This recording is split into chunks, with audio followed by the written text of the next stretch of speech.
Qanday qilib 2 oy ichida 8 kilogramm semirishimga yordam bergan 3 ta realniy tavsiyani men sizga hozir aytib bermoqchiman. Birinchisi, agar siz ektomorf, ya'ni qancha yesa ham semirmaydigan odam bo'lsangiz, birinchi o'rinda yugurishingizni tavsiya qilaman.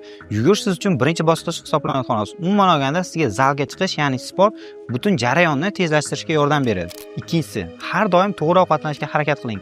Vazn olishda birinchi asosiy qonuni ko'proq kaloriya iste'mol qilib, kamroq xarajat qilish. Ko'p emas, kam-kamdan kerak bo'lsa 5 mahal ovqatlaning. Ko'p xarajat ketadimi bu narsalarga? Yo'q. Shunchaki makaron, sabzavotlar yoki mana shunga o'xshagan oddiy narsalar bilan uddalasa bo'ladi.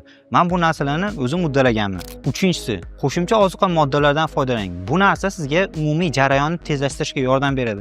Ko'plar aytishi mumkin, bu sizga qanaqadir zarar yetkazadi deb, aslida umuman sizga hech qanaqa zarar yo'q bu narsalarning. Siz bir kunda 10 ta tuxum kaloriyasini yeya olmasligingiz mumkin, lekin bir qoshiq qo'shimcha protein sizga massa nabor olishga kuchliroq yordam beradi. Bu aytilayotgan hamma ma'lumotlar internetdan olinmagan, hammasi o'zimdan sinalgan real ma'lumotlar. Agar sizda qanaqadir savol bo'lsa, bemalol kommentariyada yozib qoldiring.